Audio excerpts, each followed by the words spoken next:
Good afternoon, Mr. President, distinguished guests, faculty, parents, friends, and fellow graduates, and of course, Mom and Dad. Welcome. I, Danny Jones, am happy and honored to be able to represent the graduating class of Trades Technicians and School of Access of 2016. Today we have the Trades, Technology, and School of Access all ready to enter the workplace in our great province and country. My educational journey at Nova Scotia Community College brings to mind a quote I often heard from my grandfather, Alan Jones, World War II veteran, and my father-in-law, Frank Vanka, a Master's of Art degree graduate from St. Mary's University at the age of 76. Both men said, "Never stop learning. You should learn something new every day." Their words inspired me to pursue my dream to become a carpenter. The sequence of events to follow would change my life. First was locating my grade 12 diploma, no easy task. Then getting all my paperwork together. Next, receiving a spot on the waitlist roster for 2014. My goal seemed so far away. Finally, prepping myself and all my school supplies for the first day back to school in quite a while. Oh yes, I forgot to mention, new back-to-school clothes.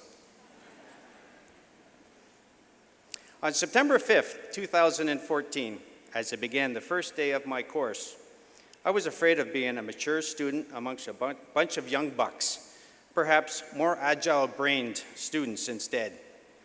Upon meeting all my fresh young classmates, school seemed refreshing to me instead of scary. I was greeted with no judgment. They demonstrated what it is like to be young again. All the different personalities and attitude took some getting used to, but I soon realized that we are all here for the same reasons: to make friends, get a pass or better, and start a new chapter in our lives. What I realized that first week of school reminds me of a quote of Lieber Bray, an author from Texas. Every ending has a new beginning. Even though there are a lot of horrible things that have been happening in this world we live in, throughout the rest of this day, let's reflect on how lucky and fortunate we are all here today, graduating with our friends to move on to new endeavors that are readily available to all of us. To all of the students today, don't forget to thank your parents for supporting you in some way in your success, and mostly, don't forget to let them know that you might be moving back in. They may ask you, when will you move out of our basement? You can tell them, let me get back to you on that one. I'll just need a key to the front door and 24/7 access to the fridge.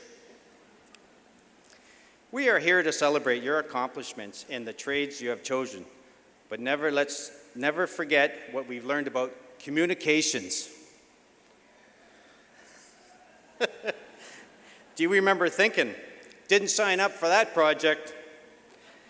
This lesson is beyond dry. Microsoft Excel, spreadsheets, Word, who cares? Yawn. Communication skills are a topic that no one wants to think about when swinging a hammer, tightening wires, turning pipes, and fabricating metals. But communicating is a skill that every person is born with and will use it for the rest of their lives.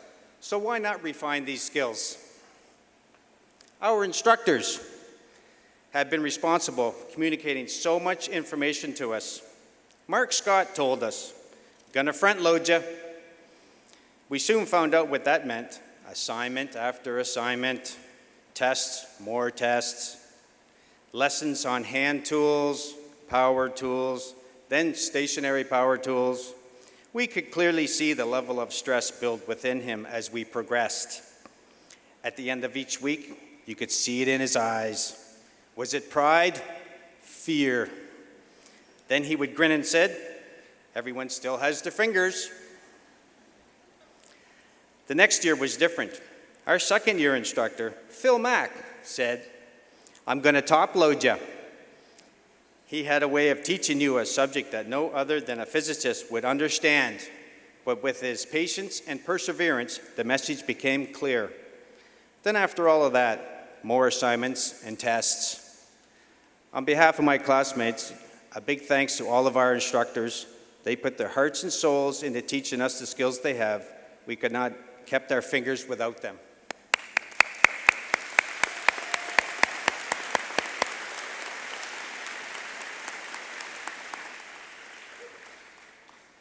I've often heard from many of my commanders in the Canadian Armed Forces, honesty is the best policy. They were right. Always be honest. It is easier to stick with the truth than it is to change a lie.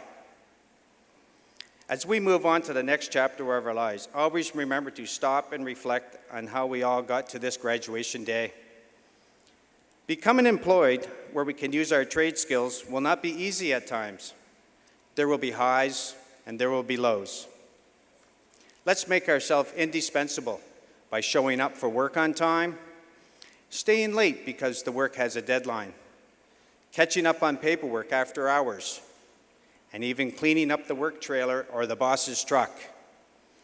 These are all ways we can show that we're not afraid of hard work and that we want to keep our jobs. You will gain respect from your superiors, even your peers. At the end of the day, loving your job and getting paid are the bonuses you deserve. To close, my grandfather, George Case, a commercial fisherman and an O&R supervisor, always said, keep a stiff upper lip. Be knowledgeable, be confident, check and recheck your information. If you don't know something, admit it and ask questions. Thank you for giving me the opportunity to speak on your behalf. Good luck, graduates.